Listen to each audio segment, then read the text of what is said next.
One second here. Technology. It's like, okay. Oh my gosh. Welcome to the Anxious Creative Podcast. I have a very special guest with me today, my friend Yara. Oh my gosh. Yara, welcome back to the podcast. I'm so excited to have you here. I am thrilled to be here. It's such an honor, and it's always such a fun conversation to do a podcast with you. So I am pumped. It is so fun. And I feel like, has it been, I mean, it feels like a time warp. It feels like last week we did a podcast together, but I feel like it's been like 2.5 years, maybe. It's been a really long time. I was thinking about it this morning, and I was literally a completely different person Really? at the time. Yeah. So when we were talking just before recording this, we were talking about like what should we talk about, and we came to the conclusion of like transitions in life and business because you've had them both happen. Yes, and ongoing. And right now we are in such a transformative period of time, and I can go into that a little bit more, but transformation and transitions are something that are going to continue to happen, especially for all of us who are entrepreneurs and like business owners. If we're looking to grow, we're going to have to evolve. Yes. And so walk me through for people who don't know who you are, can you tell everyone a little bit who you are, what your career and life path have been like, and some of the transitions you've gone through already? Absolutely. Thank you so much. So, my name is Yara Torre, and I am a business energetics and astrology coach, but I am also part of the beauty industry. I have been since I was 16 years old. I am a salon owner. I am still behind a chair a couple of days a week. And I love being a team leader and encouraging everyone in my team to, uplift in every area in their lives and business scaling and in their personal lives. Um, some of the listeners may know this already if you are already familiar with who I am, but I am also a hairstylist in a wheelchair. I had an injury, it's going to be 4 years on April 28th. Um, and that injury left me paralyzed from the waist down. If you want to hear all about it, you can like listen to our old podcast or look through Yeah. through some of the ones that I have done. I won't go way into that, but it was obviously a huge transition in my life to go from being an able-bodied person, living a quote unquote normal life, to now being a person with a disability, but still a business owner, still a mom, still an entrepreneur. And I have been a salon owner for officially in July, it'll be 5 years of my salon, Lashes and Curls Studio in Key Largo. Wow. Okay. So I love, yeah, like go, like your story is so amazing. And also people are saying they're hearing an echo that are watching live. I'm getting AirPods delivered to me shortly, hopefully, so that you're not hearing the echo.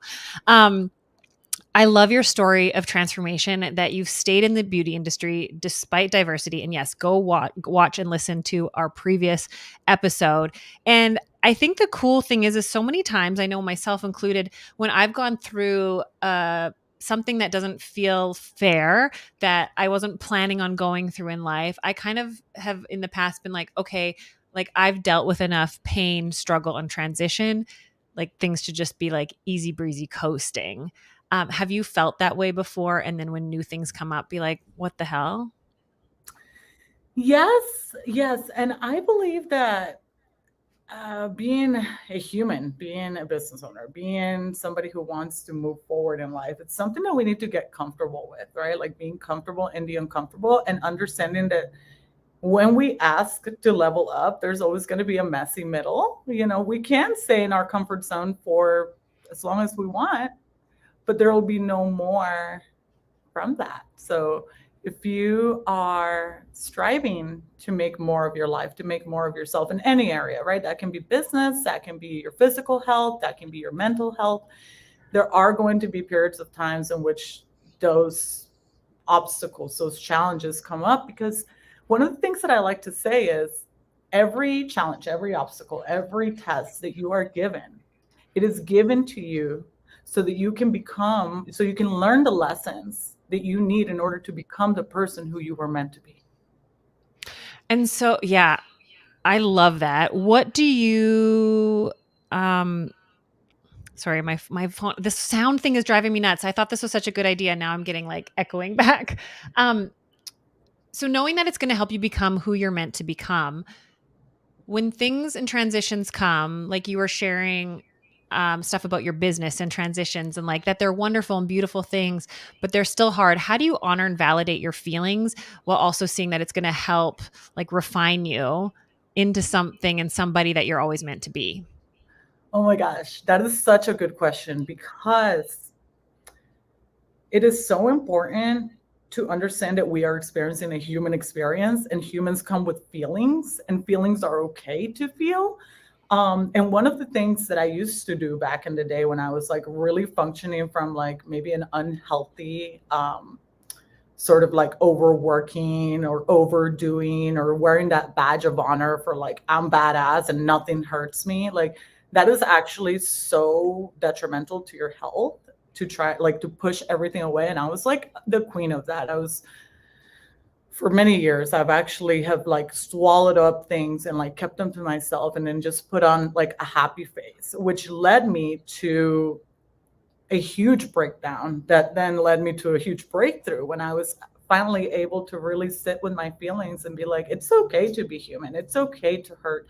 It's okay to feel sad, mad, angry, depressed, even during those moments, especially when they're first happening. One of the things that I've talked about in many podcasts and in my content before is understanding the process of grieving, like the seven Mm. stages of grief. It's such a powerful thing that I think every human being should like look into. You can literally go on Google and just look up like what are the stages of grief. And the first one is shock, right? So anytime that something really big happens, any kind of transition, you get some news like, you know, like my injury, like you'll never be able to walk again. It's like whew, shock. Right now in my business, I was talking to you about this previously. There is a very important person in my business who is going to be transitioning out of my business at the salon. And I love her, and there's nothing wrong. We love each other so much, and she's incredible. And she coordinates the whole salon, and she's fallen in love. And that is a beautiful thing, you know? And because she has fallen in love, there's going to be some big changes in her life, which means that she's going to be parting ways with us. And when I first got the news, I was very much in shock. And after shock, I went through a really big period of like sadness. You know, it almost felt like a breakup. I was like, why does this feel like a breakup? Like I am hurting right now. And in the past, I would have tried to fight those feelings and like repress them and maybe even like acted like, and I've done this too, even in business, I would have been like maybe a little passive aggressive, you know, because I didn't know how to like react to such a big thing. And I was just, you know, I could have gotten all caught up in my head about a lot of things, but instead of doing that, I decided to say, okay, thank you for telling me I'm gonna need a moment, and allowing that person to just like communicating to that person that you're gonna need a moment. Then I went home and then I felt all my feelings gone. I fucking cried and I screamed and I just was like, Mhm. that's it. I want to have to close the salon down. We're not gonna survive. I'm done. All the like, you know, all the things. And I think this is so common with business owners. If you own a salon, you're listening in, or any kind of business, like I know that all of us go through a period of time where we want to throw the towel and just be like, forget about it. This is not what I wanted to do. And it can happen once a year, it can happen once every quarter, it can happen every month for some people. Um, Yeah. but you know, if it is a line for you and if this is something that you've created and that you love and that you treasure, no matter what happens, no matter who comes in and out of your life, there's always going to be a way. But honoring yourself through those emotions, through those feelings, creating the space for you to feel all of these things, and then realize that your feelings are very valid, but your feelings are also not like a sentence, right? They're not like a life sentence. Mhm. You can move through them. You got to feel them to heal them. So. I love that because it's funny how recently I've been like, I was listening to The Power by Rhonda Bryn. Have you listened to that book? It's like along the lines of The Secret. I think she wrote The Secret. And when The Secret first came out in whatever year it was, I was like not into it. I didn't believe in it. I was super against it. And so it's really funny to like see my life transition. But she talks about like love is what brings everything into our lives and we need to like give more love, but also like all emotions are valid And I think that the toxic positivity that can happen sometimes, where it's like we don't honor the negative the feelings we classify as negative, which like all emotions and feelings are valid, and there's no greater ones or worse than ones. And what you were saying and how I related to it was like, sometimes if we don't have the emotional release, just honoring and being like, oh, I feel this way isn't enough. We have to like actually experience them and release them. And I don't know about you, and I'm curious if this has been your experience, but it's always when I have a big release and it feels like I'm at the bottom of the barrel. There's no light at the end of the tunnel. And I actually let myself feel and experience it fully, where like the next day things are better. And no word of lie, like I had a big old cry yesterday about something that I didn't even realize I was holding in and not allowing myself to feel. And today I feel lighter and better. And I'm curious if that's been your experience as well. Yes, 1000%. I feel that um, it is such an important part of the human experience to allow our emotions to come through, and it is important to make room, right? So like one of the big things is like sometimes when we feel really frustrated and we want things to work, we may be very lenient towards looking for solutions and looking and biting and going everywhere like, how am I going to fix this, how am I going to do this, how am I going to do this? But you're already full of like the situation and of your thoughts, so you may be like really in your head about it, where nothing can come in. You're full, so you got to make room. And how do we make that room? By like crying, by releasing, by screaming, by running, by moving our body, by shaking off, whatever it is, and by allowing ourselves to do things that makes us feel good. Like again, going back to those big news that I received, one of the like old bad habits that I try not to fall into anymore is like eating my feelings away, right? Like many of us Same, do that. same. So like I have been on a big journey in many different areas in my life, spiritually, emotionally, mentally, physically. And one of the big things was like my eating habits. Last year I really worked with an incredible dietitian who completely rewired my brain around food and eating, and literally like fixed my brain that was like screwed up from the 90s, like growing up in the 90s and 2000s and thinking that I had to be like 110 pounds in order to be pretty. Mhm. So finally I beat that. But when I received those news, I all I wanted to do was just eat junk. And I let myself eat junk for 2 days, very aware of it. I was like, this is gonna feel good. It may not be healthy, but you're gonna let yourself have it for a couple days. Yeah. Yeah. I love that. And like finding that like moderation. I'm definitely an emotional eater. And like when I'm tired, when I'm sad, when I'm happy, when I'm excited, I want to like celebrate with eating. And it's funny how like starting to create the awareness between it feels good in the moment, but I feel like shit after. And like going like, how do I want to feel long term? And even just one thing that I learned was like start when I want to like have the big bag of chips, or when I want to make the chocolate chip cookie dough and just eat it. Can I go journal first? What if I went for a 5-minute walk? Or I had a girl on my podcast a couple years ago. She was a happiness coach. And she said, what if you first ate an apple and then you can still have the thing after? It's not about eliminating, but adding healthy onto it and then seeing if you still want it. And I was like, those are such good hacks. Cause so many times I'm like, I shouldn't. And I shame myself for the things of how I'm experiencing my emotions rather than going, I kind of picture myself like coming out of my body and then coming around and looking at me face to face and going like, what's really going on here? And what do you need? And Mm, having that moment of like looking at myself face to face, or being like, is it like 14-year-old Dawn that's hurting right now? Is it 5-year-old Dawn that's not feeling seen? Like, what do you need that the food's going to accomplish, or that whatever the habit or thing is that I do to soothe myself? The mm, Netflix so binging, good. So right? like being the observer of your own life, right? And Yeah.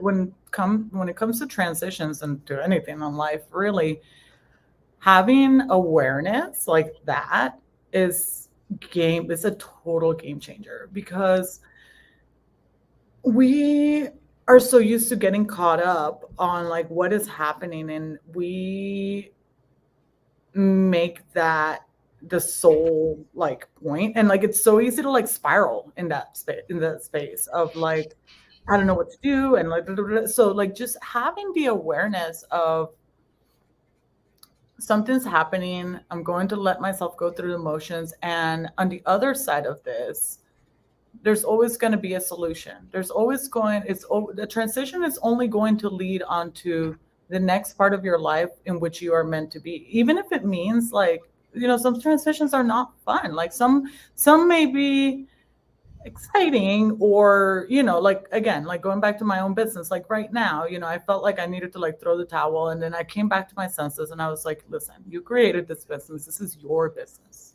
There may be a lot of people that come in and out of it, a lot of people that help it grow, and they are going to be a part of it forever, a part of the story of this business, but ultimately it is yours to nurture. And anything that happens along the way with anybody that comes in and out, um, you're still going to have something. You're so, whatever that may be, I mean, my business is still going to go on, but even if it was like to close down and whatever, it would lead me onto the next Yeah. stage where something greater and bigger and more aligned is waiting for us. I love that. And so, what do you say to the people who, I call it the spider web of anxiety, who are like, okay, I'm in transition, like the shocks happened, and I'm trying to plan way too far in advance rather than be present in the moment. Like, okay, like, or maybe they're like, I know transition is upon me and I need to make a decision, but I get caught up in the like A to B to C to E to F to G. So that's such a good question. I actually just went through a scenario very similar to this with one of my one-on-one coaching clients. The first question that I asked her when she said, I need to make this big decision, I'm really like freaking out about it. I don't know what to do. I don't know what's the right choice. I've made bad decisions in the past, blah, blah, blah. Like all the things, right? Like all the things that our mind tell us, like, oh, you fucked up before. You don't know what you're doing. Is this the right? Blah, blah, blah. The first thing that I told her is like, when do you need to make this decision by? And it's usually sometime in the future, right? If we're able to. A lot of times, like for me, I was given 6 months notice, so I have two options. I can either stress the entire 6 months and drive myself absolutely batshit crazy and cry every single night and say, oh my god, how am I going to fix this, how am I going to fix this, or realize that number one, I have time, so I can take time out of the equation and put that anxiety and that worry, like physically imagine yourself putting it down, being like, I am going to deal with this. There is a time in which I am going to deal with this. It could be a couple days, it could be 6 months, like I have, thankfully. But putting, after you feel your feels, being like, okay, the reality of things is that I don't have to fully worry about the thing until X day. And then from there, how do we deal with all of those thoughts? What am I going to do? Blah, blah, blah, blah. A lot of that sounds like, so I do energy work, right? And energy is like essentially everything. Everything is energy. But It's like grade 5 science where we learn that like matter and atoms, like everything's moving, everything's energy. It's yes, science. Yeah. at all times. So there is a lot going on in our heads, and we can be very like up in our heads about, like I was saying, all these ideas, like what am I going to do, who am I going to hire, how am I going to reach people, what is going to happen, how is the transition going to go. The first thing that I would recommend after putting it down would be to ground yourself, to find Mm. solid ground, because you're not going to be able to do anything or any good decisions really, if you're rushing and you're up in the air. So like that's how I like to think about it, like air. Like you've got all these thoughts going on and you're floating, you're going, woo, I'm gonna go crazy, I have no idea. So what do? You put it down, and then you find a way to bring yourself and your physical body and your mind and your spirit back into the present moment. And how can we do that? A number of different ways. My favorite and best way is like spending some time in nature, being in solitude, being quiet. Actual like Mother Earth is grounding to us. So putting our hands and feet into the ground will literally balance out your energy. It'll like give you like, I believe it's like negative charge, and it'll like Mm. bring you into a state of neutrality. And then again, you can then create room for those ideas and those solutions to drop in. I love that because I can live up in here a lot. Like I get so many ideas. And one thing that my therapist does when we're doing processing, which is like helping rewire the brain, is earth breathing, where you breathe in up one side of your body into your womb, and then you breathe it out down the other side of your body back into the earth. It's really powerful and cool, and it really grounds you, making you feel like one with everything around you and kind of makes you feel grounded. And you know what? I know that this is like a kind of like a new age topic, but it's being used in more modalities like psychology. It's being used in therapy. It's being used in the business coaching industry a lot. Yep. And it is because it works. It really does work. So if you're new to it, if you're listening in and you're like, well, how do I do that? I always say like 30 seconds of mindful breathing or mindful being is better than none at all. So if you can literally just take 1 minute to sit wherever you're at, outside would be better, but even in your Mhm. car, and just focus on your breath and allow your body to come down and feel that presence and feel that connection to everything around you, it'll put you in such a better state of mind. Absolutely. I love that. I know someone just said that with while we're live streaming, we're getting feedback. Um, I'm not able to see it, so please tell me. yeah, you know what I think is I muted my computer and I turned my phone up. Do you want to try that? Just like turn your sound off on your computer. So don't mute yourself, but turn your sound off. There we go. And Oh, then listen. There we go. That that's should be way better. better. Yeah. Yeah. Okay. So it'll still record us over here, but we won't get the feedback. That's much, much better. Okay. So yeah, grounding yourself. I didn't realize like one of my favorite stories to tell, and I'm big into therapy, and my therapist is like very energetically aligned as well, which I love because it like really connects that way.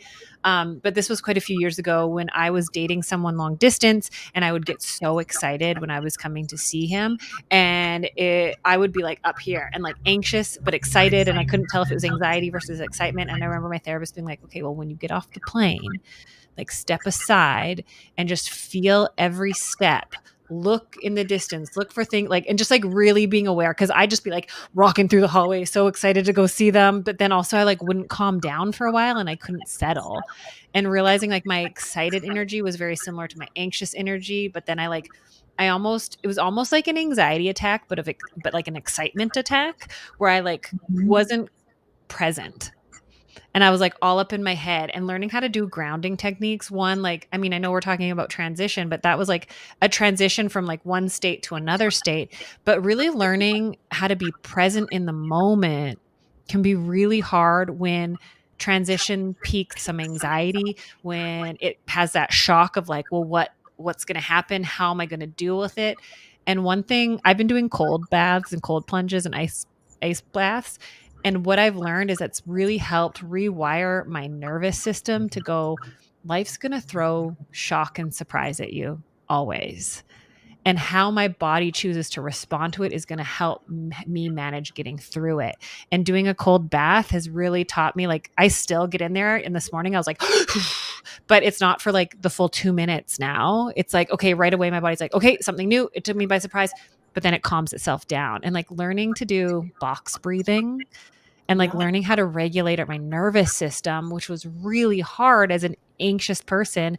My nervous system used to just take over and I'd go into fight or flight or fight, flight or freeze. Where now, like finding ways to, my coach Garen says, put yourself in voluntary discomfort daily so that when transition is thrown at you unexpectedly, you're able to maintain composure and get through it a lot better. Does that resonate with you, Yara? Incredibly, incredibly, incredibly. Yeah.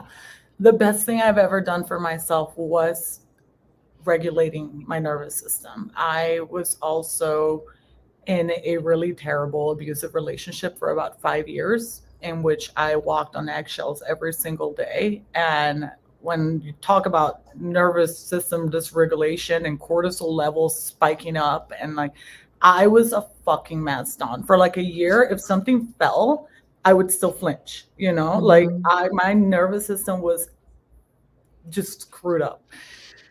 And through, breath work and grounding and mindful being and therapy and a lot of this like conscious work, it's like you train it. It's like anything else. It's like a muscle in your body that you train. And when you Mhm.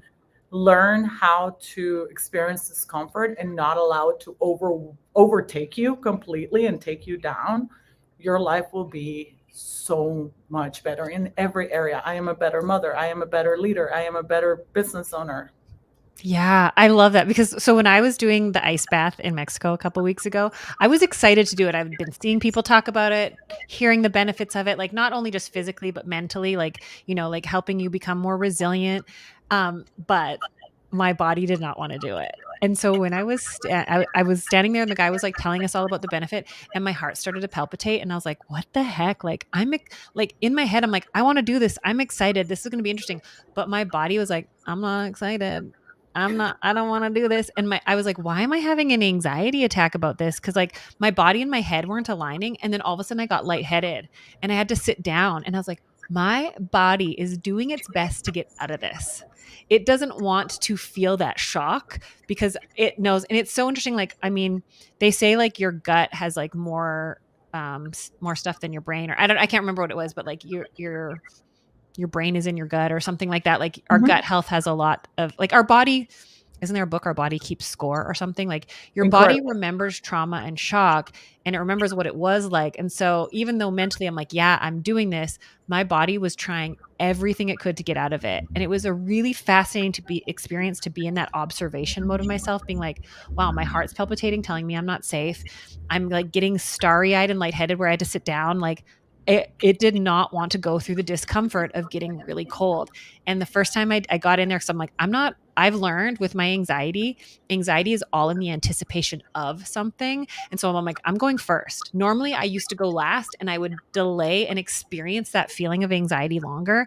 Now I'm like, let me please go first so I can get this over and done with and out of the way. So I got Oh, right yeah. up to the front and we had to do this whole thing and then just like jumped in. I have it on video and you can see like for the first, it takes 2 minutes to start getting like the serotonin and the dopamine and all the like healthy things being released in your body, but it was unreal. I stayed 6 minutes and then I didn't want to get out. And I've been continuing to do it. And it's amazing. Like, I still fight with myself every time I do it, being like, I don't want to do this. I don't want this. This, like, why should I have to do this to feel good? Like, I can sometimes get into this place of we shouldn't have to go through hardships in life. It's not fair. It's not fair that anyone has to. Like, what's the point? I don't get it. But then realizing like anytime I do something hard, and I have this phrase, I'm a big deal and I can do hard things. Anytime I do things hard, whether it's like waking up and going in the cold bathtub, it's like afterwards, I am so grateful for it. And I mean, we've both been in abusive relationships before. I don't wish that upon anyone ever, but the person I am today because of it, I'm so thankful who I chose to become through it. And like, do you feel the same way? Well, I want to circle back to a couple of things. I know we're wrapping up. One of the most Ooh. important things in transition and just in anything in life, you said it a lot of times, is being in observation mode. Become observant of yourself. And then the second thing, and I know that we talked about this before. Yes, I agree with you. And I want to bring up like a quote that I know that you're not a fan of. Like I will always Oh, remember okay. this. And it's like, you do not like the quote, everything happens for a reason. Oh, I don't. But I, but I offer a different perspective to that quote. But I love perspective. Yes. So, And I offer a different perspective to that quote. And it's like, everything happens for a reason. Yeah, that sounds a little like superficial, like it's very shallow. Like, bad shit really happens to people. And that's a horrible thing to say. But all things work together for good. That's what I like to say. I agree with that. And okay, I love when people can bring up and we can have conversations around things that we like see things differently and maybe disagree on because there's no there's no like right or wrong way to things, right? And the reason why I don't like the phrase like everything happens for a reason is because we like and probably because we're looking at it two different ways is because I don't think people are meant to go through some of the shit they have to go through. But I do what was the second one you said? That everything works together for good? All things work together for good. Yeah. We have the choice in how we move forward from things and how like I always like to use an example. So I mean, I'll use an example of a car accident. If you're sitting at a red light and someone rear ends you, that's not your fault. But it would be really easy to say your car isn't drivable. It'd be really easy to sit around and be like, my car doesn't work, but it's not my fault. I'm not getting it fixed. But the reality is that like your car is still your responsibility. And so often in life, I've chosen to be like, it's not my fault. I shouldn't have to do this. And we like kind of get and that's true and that's fair. But the reality is life isn't fair. And we still have to take responsibility for who we are now, despite the things that weren't our fault that we had to go through. And so I think we're on the same page with that. Is like we everything can be worked together for the good. Absolutely. Absolutely. Yeah. Yeah. Yeah, And I isn't love it. life better lived choosing to see it and how we can use it for the good, despite it not fair that we had to go through it? 1000%. Yeah. The one thing that we do have a say on is how we handle things, you know? Yeah. And I got to say, Yara, like you are a huge example of someone who's chosen to see the good in things that have happened and continue to see the good. And I'm in awe of the way you handle it yourself, the way you hold yourself, the way you position yourself, and the way you choose to move through life and through adversity and through and who you are becoming and are choosing to become and are envisioning becoming because of it. Cause I mean, life doesn't stop throwing us shit, does it? Nope. It's all No. given. It's all been given to me so that I can learn the things I need to learn in order to become who I came here to be. So Yeah. So thank you. what's next for Yara? Oh, so I have a lot of really cool, exciting things. So I opened up my one-on-one coaching program. It's called Tower Divinity, and you can go and find out all about that in my website, yara.com, or you can DM me. Honestly, like I love talking to people because especially when it comes to one-on-one coaching, I have so many like different keys that I hold, right? It's like business scaling, I do astrology, I do energetic work, I like to work with breath. So it's like I only want people who are very aligned with me. I only want people who I know I can help. I don't just want everybody. So please message me if I sound like I have something that you may need. And then if you want to just be part of my world, I work with the astros and the moon in particular. The moon has been an incredible help to me in my journey of self discovery and self exploration and development. I could go really deep into that, but I have a membership. It's called the Moon Portal membership, and anybody can join it. It's $11.11 per month, and I drop in two workshops every month, one for the new moon, one for the full moon, in which I dive into the energies that are playing out in the cosmos right now and how those influence our lives and our business and how we can best utilize them and work Mm, with them. And then I always finish every single workshop with a meditation and a journal prompt so that you can really start putting things into action. I love that. So go to your IG. Can you just, for anyone listening to the podcast right now, what is your Instagram? My Instagram is my full name is yara.delatorre. And I know you'll link it here too so that they can easily find me. I am so excited to meet every single person that comes from you because, like I said, you and I have so much in common. And I feel like we always have the most aligned connections within us. So if you're in Dawn's world, please come into my world. I wanna hug you. Yeah, if you're in my world, you are going to love Yara. I mean, you're already in love with her after listening to this podcast. Go listen to our previous podcast from a couple of years ago. I think they'll, I mean, I'm going to go back and re listen and just like hear. I think both of us, I know both of us have grown so much since then. It'll be interesting to like hear how our voices sound. Really, Yeah. right? Thank you so much for taking time out of your day to come and hang out and give your wisdom, share your energy. I was saying before we pressed record, like I can just feel this sense of calm and groundedness from you, and it's like this like glowing of you that I feel like there's like a shadow lifted off of you, and Mm. it's really beautiful. You feel light and airy and fresh, and it's just so awesome to see who you, I mean, you always were amazing, but it's really cool to see this metamorphosis you've gone through and how I feel like you're just taking up more space. Oh, you just said that. That was my first intention ever when I started doing this work. I told, like, the first thing that I ever wrote down in journal about, it's like, I want to be able to show up. and to take up space. And so Yeah. you saying that is like a really big full circle moment for me, Dawn. Oh, I Thank you love so that. Well, much. Yara, thank you so much for coming and sharing with us today. It's always an honor to be in your company, and I can't wait to see all the things that you continue to do and be because of the life and the transitions that come your way. Sending you so much love always. Thank you for having me. Thank you. Thanks. Bye. Now we got to end these in two places.